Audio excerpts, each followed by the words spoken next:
descomplicando assuntos pertinentes do seu dia a dia, entrevistas, debates e muito mais. Bate-papo leve e descontraído. Vai Vendo o podcast com Roberto da Luz.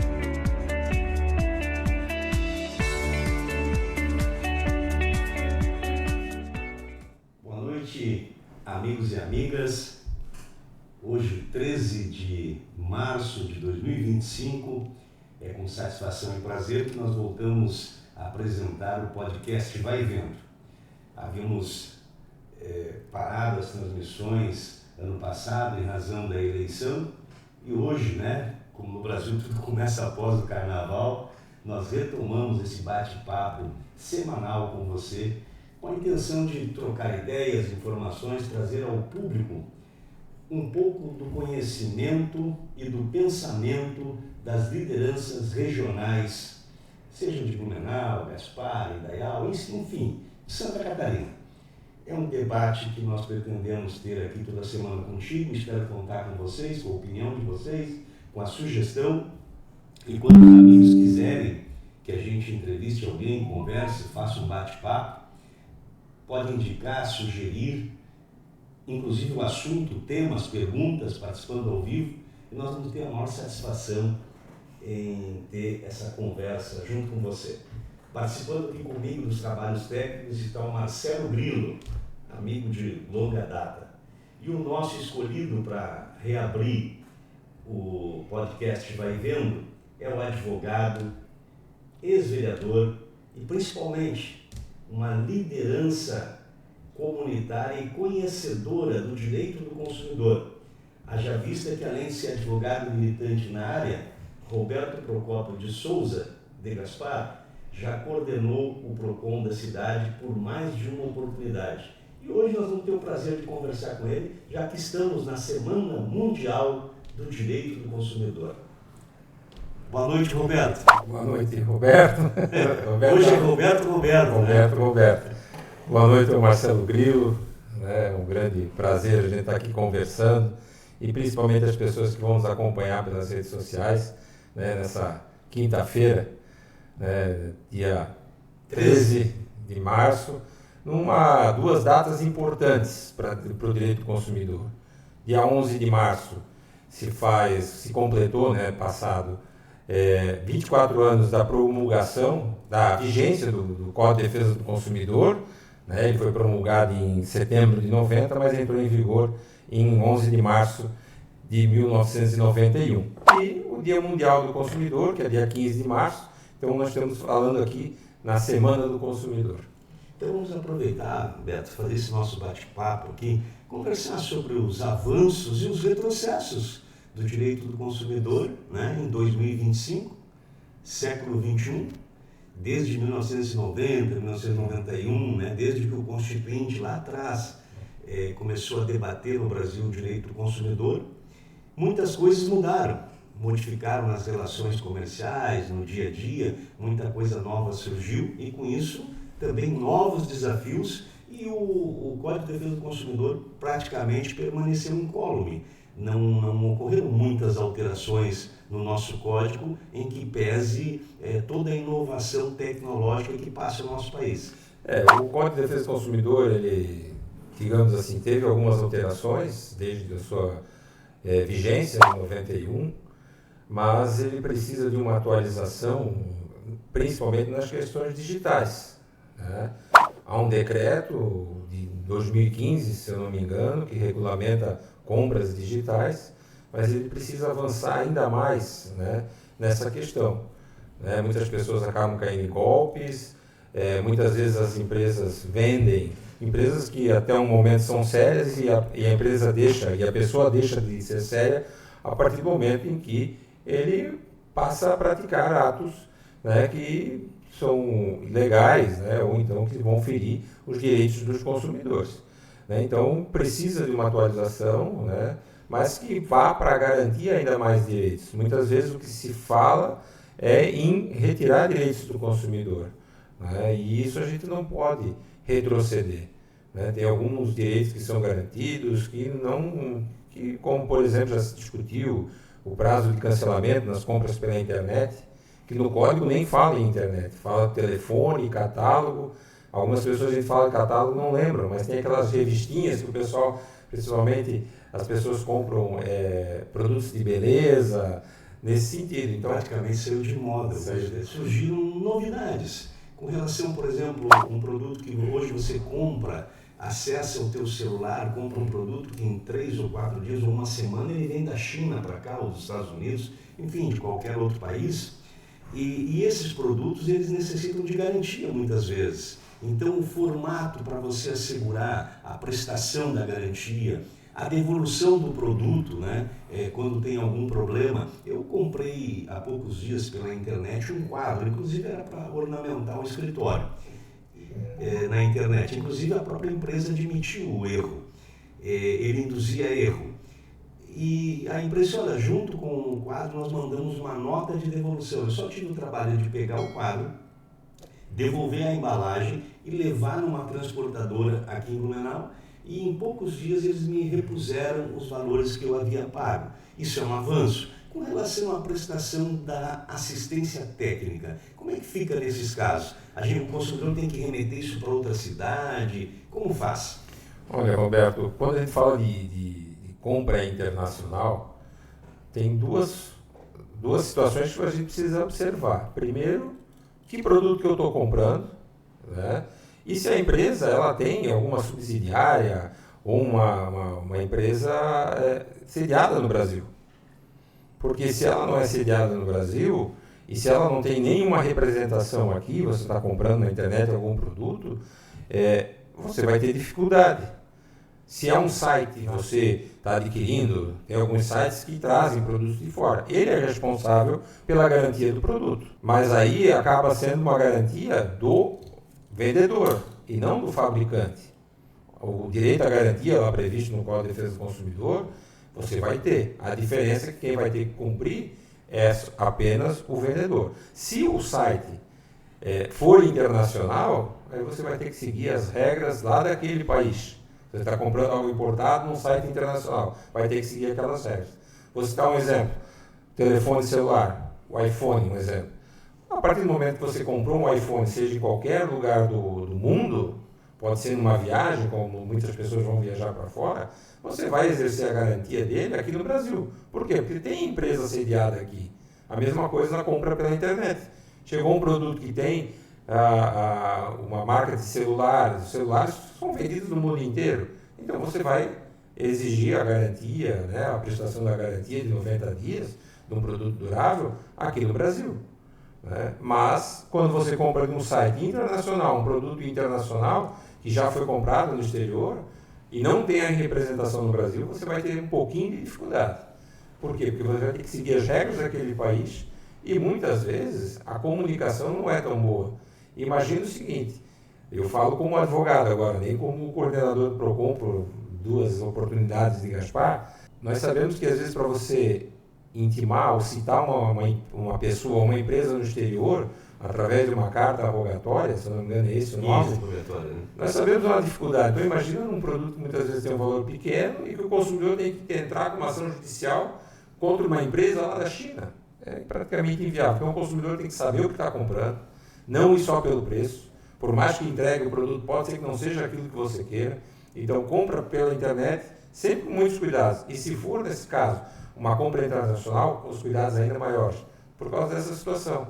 Se for um produto, como eu disse, uma televisão, um celular, um tablet, algo nesse sentido, que, via de regra, o fabricante, a marca tem no mundo inteiro, né, ela comercializa, tem sede, tem fábricas, às vezes, né, no próprio Brasil, é mais tranquilo você resolver. Agora, a partir do momento que você passou para algo que é totalmente internacional, desde o site até o produto vindo lá, você vai ter um pouquinho mais de dificuldade. Eu gosto de fazer a compra e priorizar o mercado local, porque você está gerando emprego, né? É mais fácil para você exercer a garantia, para fazer uma reclamação, uma troca de produtos. Tem muitas empresas que facilitam bastante.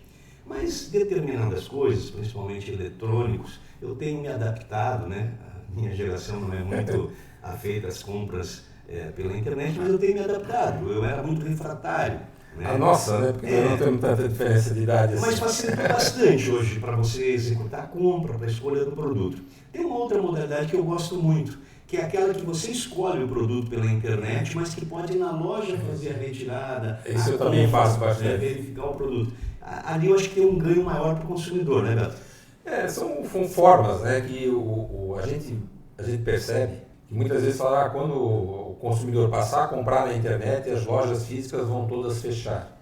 E na verdade o que acontece é que aquelas que estão mais antenadas no mercado, digamos assim, mais atualizadas, se atualizando sempre, se mantém. Você vai lá, escolhe a televisão daquela que você quer, tem o direito dos 7 dias de arrependimento e você vai retirar na loja. Né? Você vai apenas chegar na loja e retirar o produto. Porque tem pessoas e tem vendedores, e aí que querem te empurrar qualquer coisa, né, para vender a qualquer custo, e o consumidor não quer passar por isso. Ele quer comprar uma televisão.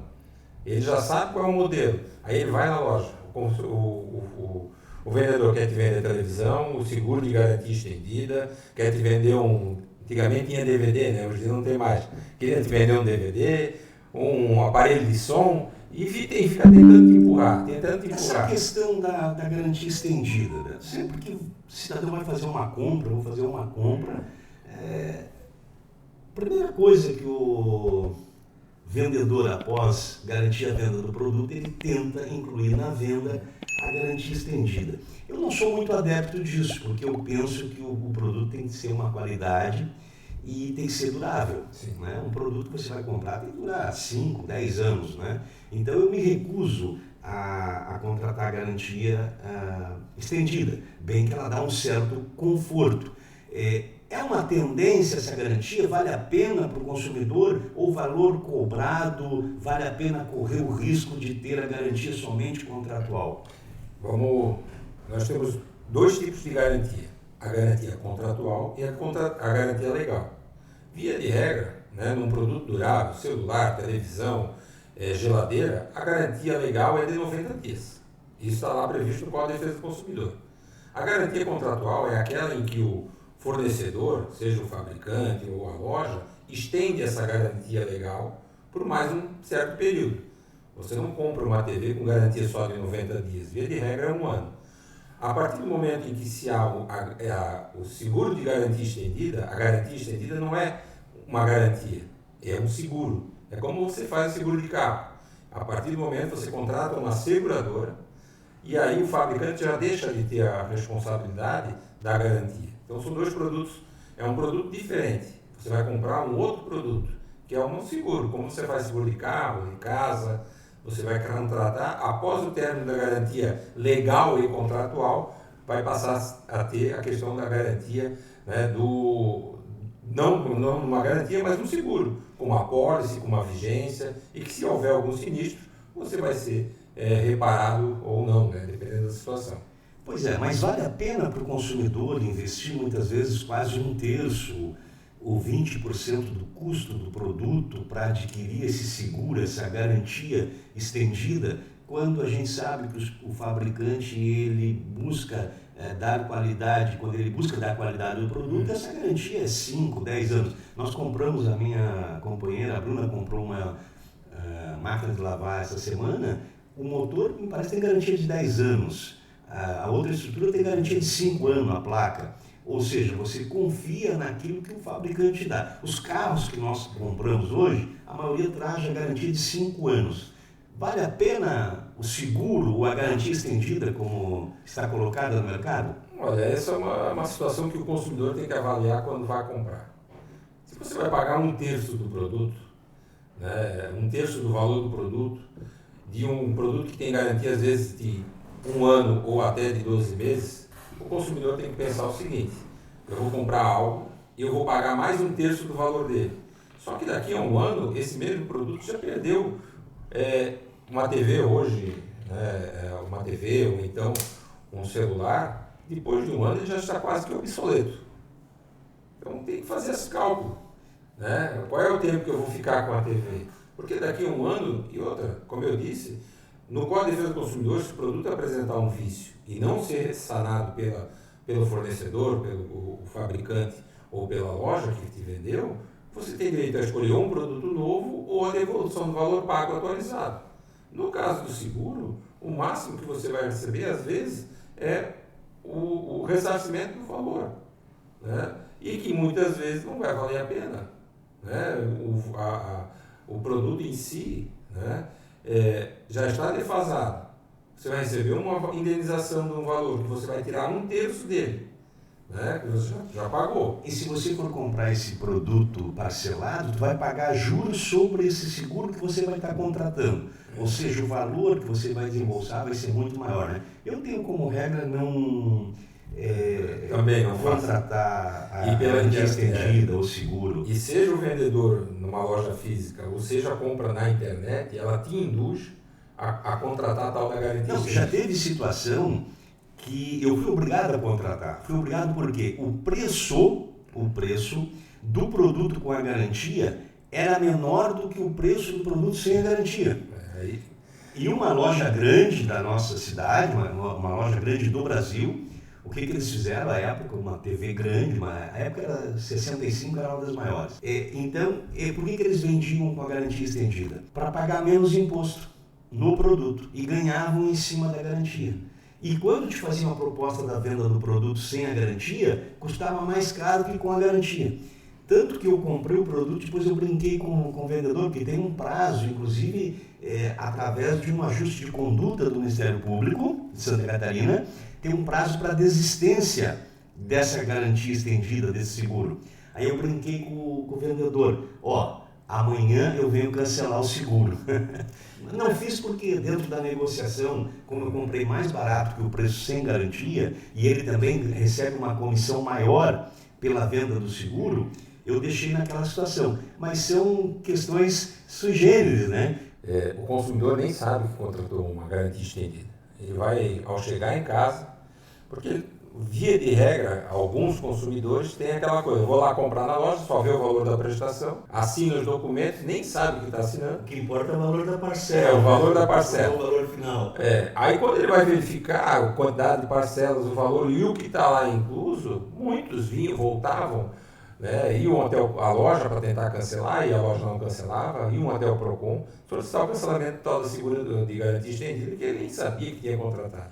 O consumidor tem que estar sempre atento quando vai fazer compra, seja na internet, seja numa loja física, né, seja aquele vendedor que vai lá na porta da sua casa, e muitos são golpistas, então tem que tomar cuidado, né? Tem muitas pessoas que eu conheço que perderam valores consideráveis financeiros porque caíram num golpe de um vendedor antigamente tinha muito vendedor de vassoura, né, que passava na frente da casa das pessoas, né, mas pessoas que vão lá para te enganar. Diz que o valor é mas uma máquina do cartão vai lá e bota um valor muito maior. Então, assim, tem que estar sempre atento ao que vai fazer, sempre com muita paciência, né, para saber se de fato que aquilo que ele vai pagar é aquilo que ele quer comprar, né, se aquilo que ele vai contratar é aquilo que ele vai pagar de fato, se ele não está pagando a mais do que ele não tem necessidade. Uma é sobre garantia de produto usado e a outra é sobre arrependimento no momento de compra, no estabelecimento. Muitas pessoas, às vezes, a mulher sai de casa,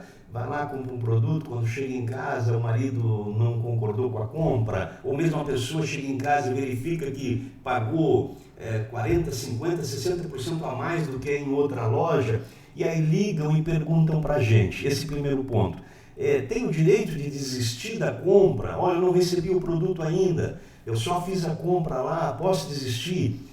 O Código de Defesa do Consumidor não protege esse arrependimento no estabelecimento, né, Procópio? Não. Existe uma situação, existe o direito de arrependimento, como nós dissemos no início. Eu vejo a caneca, eu olho ela, eu compro ela, pego a nota fiscal, sempre pegar a nota fiscal. Chego em casa, eu vou ver a caneca, mas eu não gostei.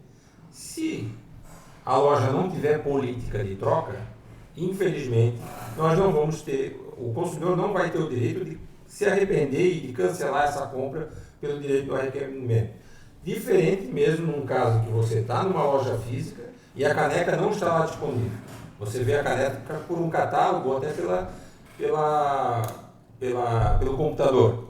Aí você vai ter o direito de arrependimento mesmo tendo comprado na loja física. Mas o que acontece? Já aconteceu comigo, um exemplo, citando, Tinha uma consumidora que comprou foi numa loja na cidade de Gaspar, achou uma cozinha lá, uma cozinha com canto alemão, nunca esqueço, nem sei como é que é o canto alemão. E ela comprou a cozinha, a coisa mais linda, estava lá exposta, ela viu o tamanho, e ao chegar em casa, ela foi medir, e a cozinha não coube. Aí ela foi na loja, quis cancelar, diz que não coube, né? E aí foi até o Procon, eu quero cancelar porque não cabe na minha cozinha. Eu disse, tá, e eu questionei, né? O atendente me chamou, disse, mas tinha a cozinha lá exposta, você viu o produto? Vi, estava lá. E por que você quer cancelar? Porque não cabe na minha cozinha. Eu disse, você chegou a medir antes? Não. Então, infelizmente, a senhora não tem o direito a cancelar sua compra. Mas o que eu vou fazer com a cozinha que não cabe com esse jogo de cozinha que não cabe na minha casa? Ou se a senhora não pagar, a senhora vai para o Serasa, a cozinha é sua, né? Ou tenta vender para uma pessoa e tal. Ela chorou, eu disse, mas não tem o que fazer. Se a loja não aceita cancelar essa compra, a senhora não tem o que fazer, vai ter que receber a cozinha. E aí, Beto, nesse sentido, às vezes o consumidor, como eu disse, ele tem alguns direitos e acaba fazendo confusão. É diferente, por exemplo, as lojas, principalmente de roupa, que possuem um prazo para a troca do produto. Troca do produto e arrependimento são coisas diferentes. Tanto é que a troca ela pode ter várias características. Características não, algumas condições para troca. Por exemplo, tem loja que vende roupa que não faz troca aos sábados. Por quê? Porque sábado é um dia de movimento, de muito movimento, e os vendedores têm que dar atenção para quem quer comprar. É que essa troca é uma política interna da loja, ela estabelece. Ela estabelece, é uma política interna. Então, assim, a partir do momento, como eu disse, há uma diferença entre arrependimento e troca. Arrependimento é para compras feitas fora da sede da empresa, né, da loja, e que você muitas vezes não tem acesso ao produto. Quando você tem acesso ao produto, algumas lojas têm uma política, né, que é por sua liberalidade, de política de troca, que você vai ter que se sujeitar. Às vezes é uma questão de datas, um período antes do Natal. Infelizmente a loja não faz. Ou tem lojas que mesmo assim não fazem troca de roupa. Então o consumidor tem que saber, ou algumas determinadas peças. Porque eu comprei não faz 7 dias. Se é na loja física, muitas vezes o consumidor não vai ter o direito de cancelar, porque ele está tendo acesso ao produto. A garantia ela é inerente a todos os produtos, inclusive aos produtos usados. Sim.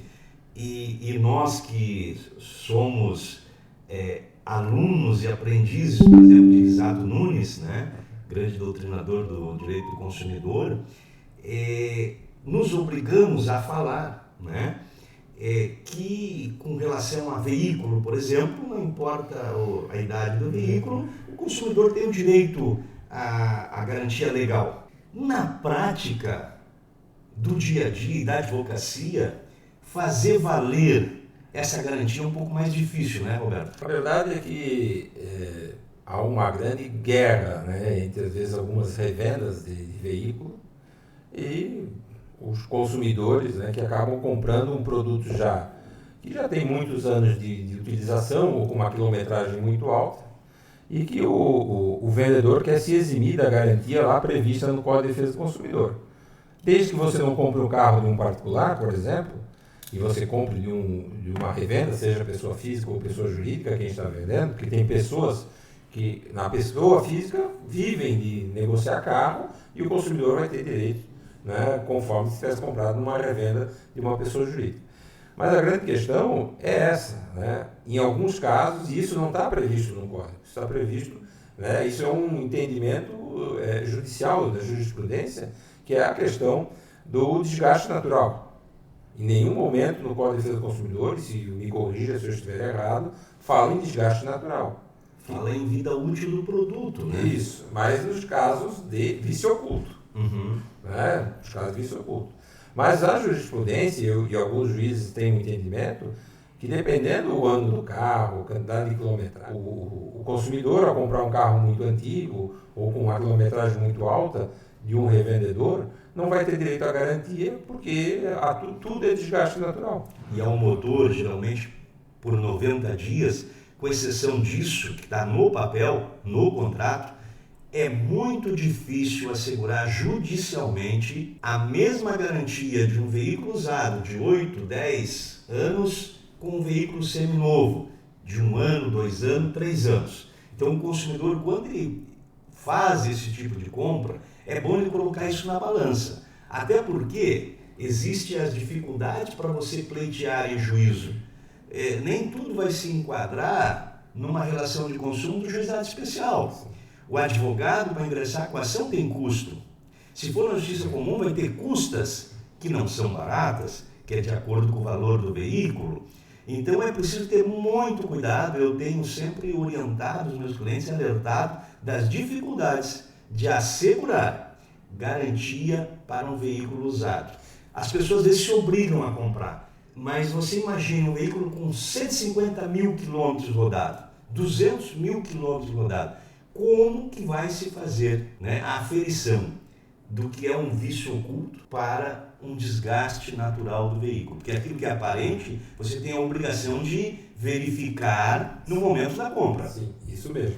E a grande questão é essa. Hoje, o juizado especial de pequenas causas, em que você, né, a gente acaba atuando muitas vezes, tem um limite de valor, 40 salários mínimos. O valor você vai ter que pleitear a ação na justiça comum, né, com custas processuais e muitas vezes de sucumbência, né, de honorários de sucumbência, que acabam inviabilizando, né, a proposição de uma demanda, né, na justiça para buscar um direito que você teria, né, no caso, né, da garantia. Há um tempo atrás, dificilmente você via um carro com 200, 300 mil quilômetros.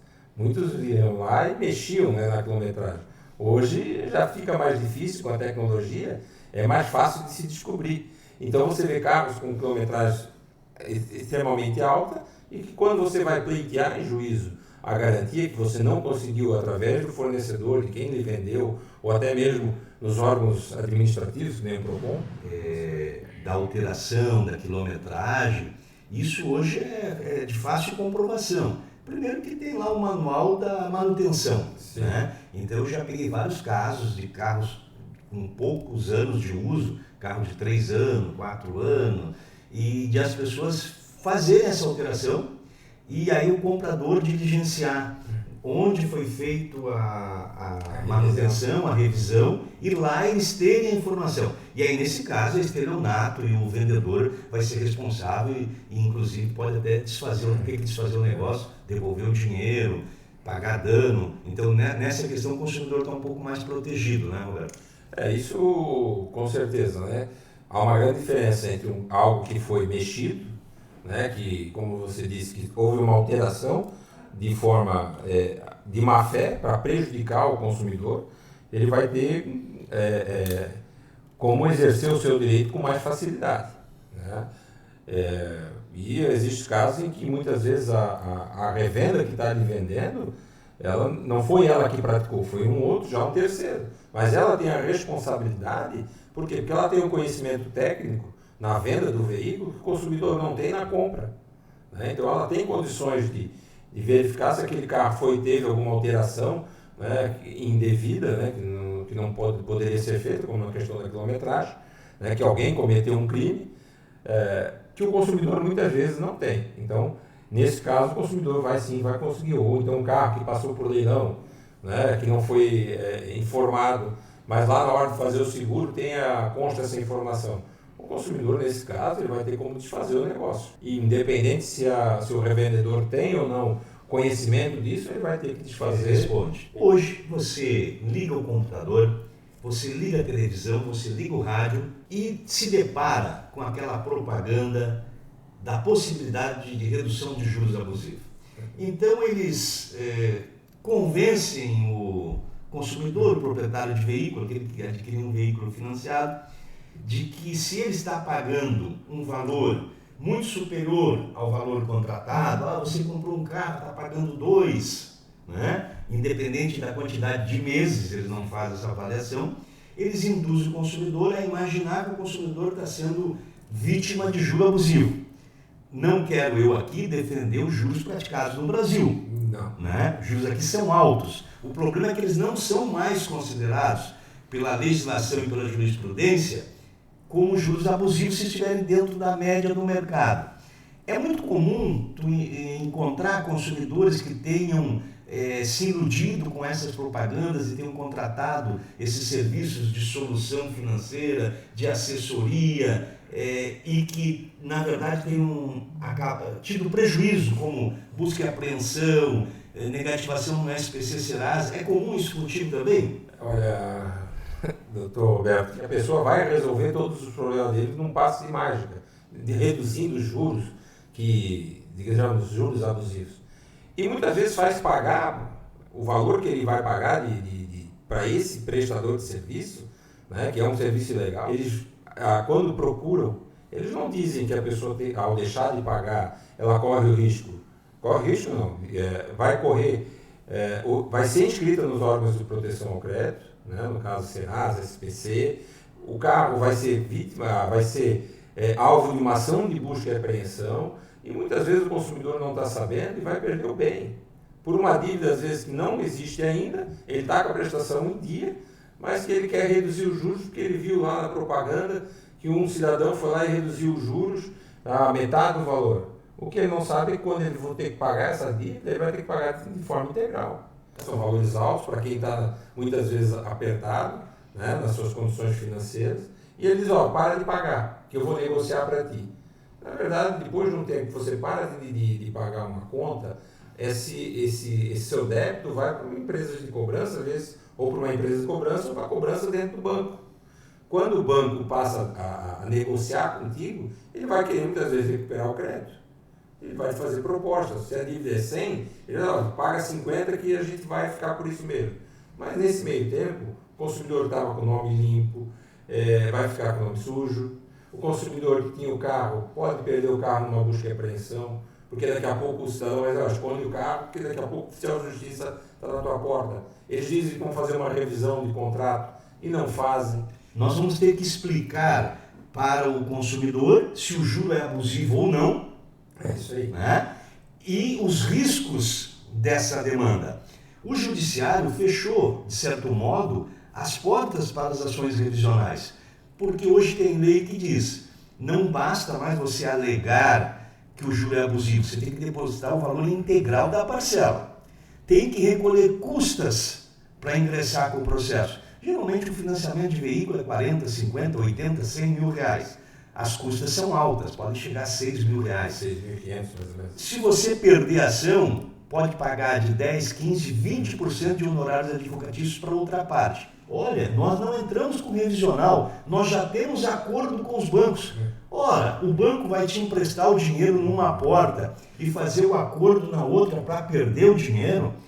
Como você bem colocou, Procópio, o banco aceita receber em uma parte após determinado prazo ter decorrido, que eles lançam como perda, e aí tem consequências para o consumidor. E isso o consumidor precisa saber. Você fica numa restrição interna. Você não vai para o SPC Serasa, não vai para banco de dados, mas fica com uma restrição interna. Você não vai mais conseguir tão cedo financiar um veículo. Hoje, deixou de pagar uma parcela, os bancos já estão propondo ação de busca e apreensão. Ocorreu a busca e apreensão, tem que pagar o valor integral. O valor integral do contrato. Essas empresas golpistas que se apresentam como assessoria, elas não explicam para o consumidor sobre a proposta deles de redução, às vezes em 50%. Na propaganda eles falam em até 80%. Na hora do contrato, eles fazem o contrato, eles não têm responsabilidade nenhuma. O consumidor precisa ler o contrato. Lá no contrato está dito que o veículo pode ser apreendido. Tudo isso para eles se livrarem da responsabilidade do judiciário. Que o veículo pode ser apreendido, que eles podem ir para o SPC Serasa, que eles têm que ter o dinheiro para quitar o veículo. Então o consumidor precisa ficar atento com isso. E eu já vi, provavelmente eu já atuei em casos desses, em que o consumidor caiu no golpe deles, e a partir do momento eles entraram com ação para cobrar, porque o banco fez uma proposta, né, que a dívida era 10, a proposta por 2, e eles tinham ainda mais 20% da diferença para cobrar. Então, assim, é totalmente um absurdo. Né? Nas ações em que eu atuei, em casos desses, ganhei todas, né? Porque, como eu disse, é ilegal esse tipo de serviço que eles prestam, mas muitos consumidores pagaram um valor para entrar, depois não conseguiram pagar o financiamento do carro, perderam o carro, e como a dívida lá teve uma proposta do banco, lá para quitar a dívida por um valor menor, essas assessorias, né, digamos assim, cobrando ainda no judiciário esses valores. E pasme, tem juízes concordando com essas assessorias.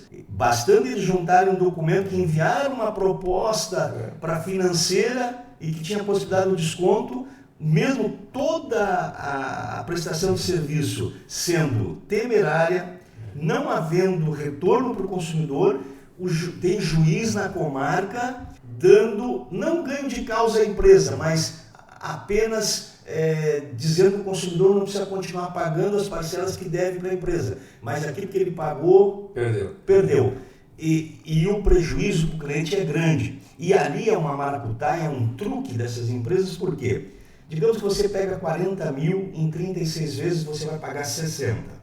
Se tiver, você vai lá no Banco Central, se tiver dentro da média do Banco Central, não há juros abusivos. É bom até explicar. Até um tempo atrás, a Constituição Federal previa que o juro máximo no Brasil era 1%.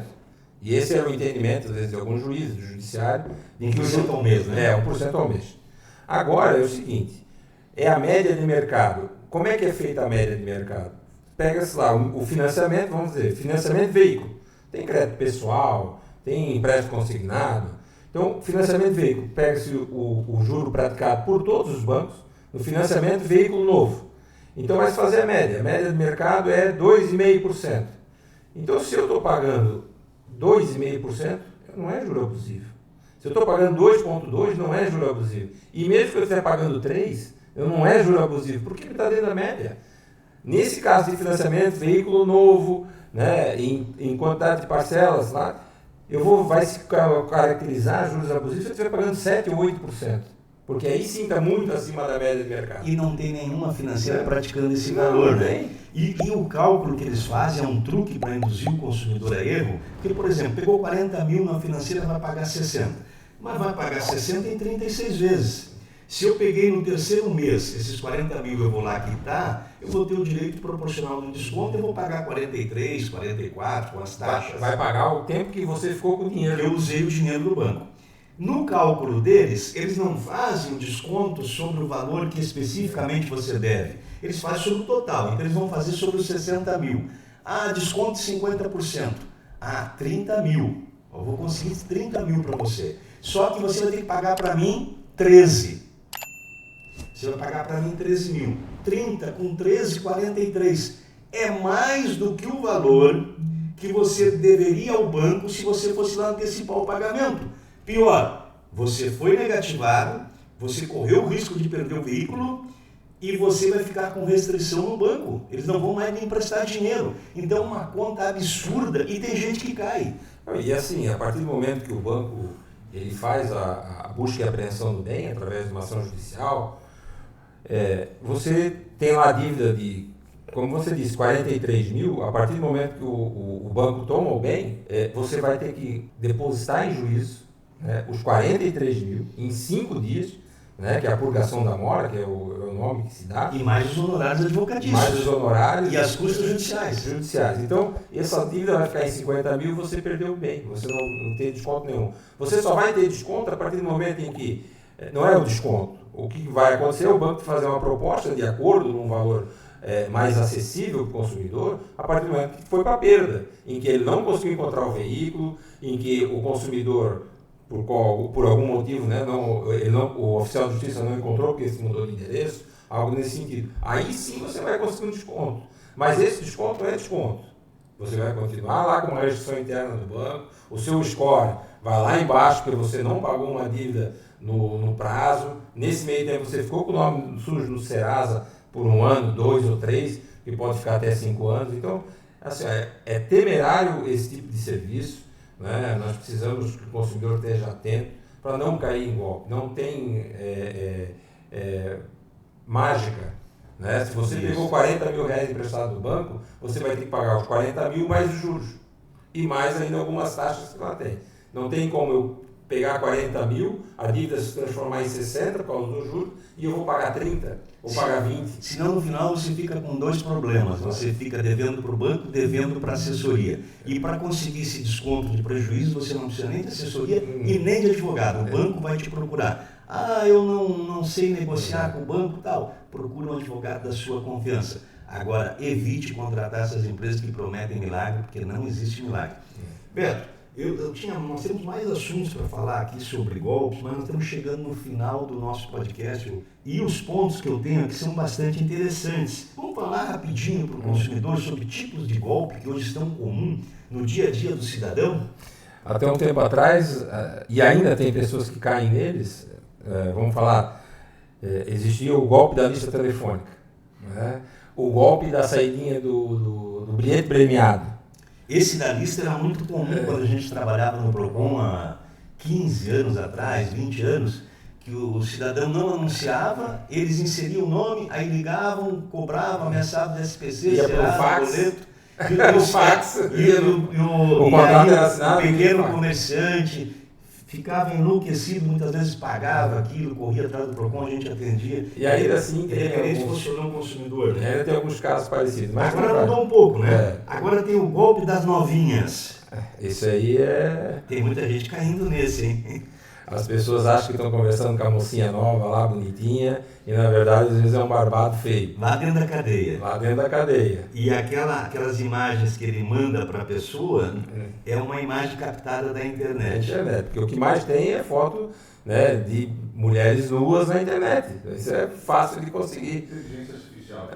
E agora nós temos a inteligência artificial. Isso é para outro tema. E aí o que acontece? O golpe da novinha, você vai lá trocando mensagens, achando que é uma menina bonita lá e tal, uma menina jovem, maior de idade, e aí depois ele vem com aquela, a menina é menor de idade, estou na polícia aqui, ou você me paga ou tu vai preso. Aí o delegado, passa para o delegado que está ligando, e o pior, né, muitas vezes, aquele cidadão faz a troca de mensagem e manda a foto dele, Sim. própria dele. Às vezes faz nudes e manda. Aí fica refém, né?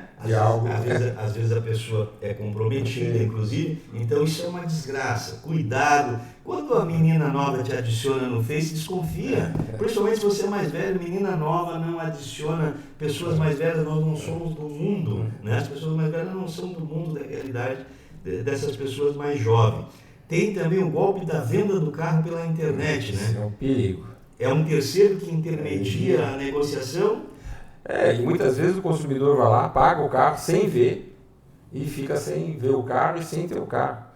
E tem casos em que o consumidor vai lá, entrega o carro e não recebe, né? Entrega o carro e não recebe. Né? Então, porque quem está comprando não pode falar porque para não descobrir a negociação. Que é para pagar uma conta que ele deve para alguém. Olha, eu vou te pagar mais caro, mas eu vou vender por tanto lá, e as pessoas acreditam nisso, né? Então tem que tomar cuidado. Eu acho que nós temos que fazer um programa... Isso tem que ser com mais tempo, né? Com mais tempo, falar só sobre golpes. Cada caso desse. Hoje nós vamos falar rapidamente, então. Tem esse aqui é interessante, o golpe do seguro, do cadastro. O cara vai lá e preenche uma vaga de emprego para entregador, por exemplo, um motoboy ou com um veículo, preenche tudo, chega no final, não, você foi aprovado, só precisa indicar, contratar um seguro. Você pode contratar onde quiser, mas nós temos o nosso aqui. Né? Então aí a pessoa vai verificar o seguro, fora custa 2.000, 3.000 e a empresa oferece por 1.500. Aí ele contrata o seguro... E não é contratado pela empresa. Não é contratado pela empresa, é só o golpe do seguro. E alguns casos também, que acabam acontecendo, que são recrutados pela internet, quando você tem que pagar um custo para trabalhar. Porque aí você vai ser contratado pela tal empresa. É golpe também. Tem o golpe do leilão. Esse também. Esse é uma covardia, né? O cidadão compra um carro, geralmente eles vendem um carro antigo, por um valor bem acessível. O cidadão compra, paga, não recebe, fica cobrando. Aí o cidadão lá do outro lado, o meliante, o bandido, o ladrão, o picareta, o estelionatário, diz, não, para a gente te mandar o carro, você tem que recolher as custas.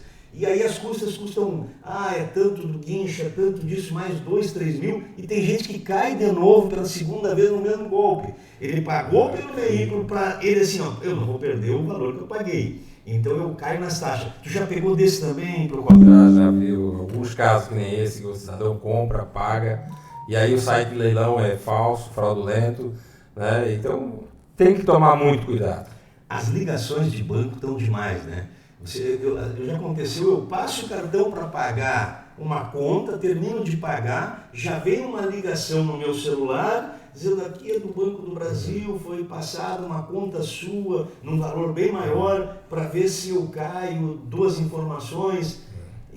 Essa nós vamos marcar um programa só para isso, não? É isso aí. Agradecer a tua presença aqui, nós retomamos o podcast Vai Vendo para ter esse canal de debate comunitário, local, com as nossas lideranças, e te agradecemos muito por ter participado, aceitado o nosso convite. A gente sabe que a vida hoje é bastante atribulada, né? Vocês têm muitos compromissos e para nós é uma segunda chance que nós estamos recebendo dos amigos, porque a gente começou o podcast e por outras razões tivemos que suspender, agora reorganizamos tudo, mudamos toda a estrutura do local de gravação, para fazer de estúdio, né, Marcelo? O nosso estúdio aqui, e queremos tornar esse podcast mais presente na vida dos blumenauenses, na vida do catarinense, ouvindo lideranças, conversando. Então estamos retomando isso agora sem os compromissos de eleição, estamos mais à vontade para falar, dar opinião, comentar, criticar, elogiar, enfim. Agradecer muito a tua presença aqui e já deixamos marcado para uma próxima oportunidade nós tratarmos sobre golpes. Desses golpes e cada um desses golpes, né? Como acontece. Para o consumidor ter cuidado com cada um. É isso aí, eu quero agradecer o convite, me colocar à disposição, né? Parabenizar por esse espaço, né? Desse podcast, né? A você, Roberto Luz, que é meu amigo já de muitos anos, não vou falar quanto tempo, porque senão eles vão ver que nós estamos bem velhinhos. Ao Marcelo também, que conheço também há bastante tempo, Marcelo Grilo, e dizer que me colocar à disposição, vamos assim que possível, né? O bom de ser advogado é que você acaba dominando vários assuntos, né? Pode falar de direito do consumidor, que é uma área que eu gosto, que eu sou apaixonado, como você, como nosso amigo César, que nos passou esses ensinamentos, essa cachaça, né? Mas e também outros assuntos também que sejam de interesse da comunidade, né? Eu já fui vereador na minha cidade, a gente sabe que representar a comunidade não é fácil, então já fui secretário municipal, já coordenei o PROCON, então experiência na vida profissional e política. A gente tem tempo de falar um pouco sobre política, né? É verdade. Que é interessante, nós estamos aí, esse ano é um ano de aquecimento, ano que vem tem eleição presidencial, eleição para governador, senador, deputado federal, deputado estadual. E na nossa cidade, na nossa região, nós teremos vários pretendentes, alguns que já são deputados, né, vão tentar se manter deputado. Alguns talvez mudem estadual, passem a ser federal, enfim, novos vão se apresentar, tem vereadores que se elegeram aí e que certamente vão pleitear vaga, então nós vamos abrir esse canal aqui para debate, para ouvir a opinião e principalmente conhecer o perfil desses futuros candidatos, quem sabe deputados que vão representar a nossa região. Como eu disse, né, quando você está na Câmara, no meu caso, como fui vereador, você está representando a comunidade. Quem é deputado federal está representando o nosso estado lá em Brasília. Quem é deputado estadual representa nós gasparenses, nós blumenauenses, em Florianópolis, lá na Leste. Então, nós precisamos conhecer o perfil das pessoas e principalmente a necessidade do cidadão. Não adianta você ser político e não entender, né, qual a necessidade do cidadão. Senão você não vai ter sucesso nos seus pleitos. Uma cidade que é governada por um prefeito que não tenha o conhecimento das necessidades ou da sua equipe de trabalho, de seus secretários que não tenham conhecimento da necessidade da sua população, está afadada ao insucesso, né? A ter uma péssima administração, porque as decisões vão ser tomadas e as pessoas têm que aceitar, mas muitas vezes não é aquilo que o povo esperava ou que queria. Então, vamos conversar bastante, tem muito assunto aí para a gente estar conversando, né? E agradecer mais uma vez o convite e me colocar aqui à disposição. Obrigado, Roberto. Valeu.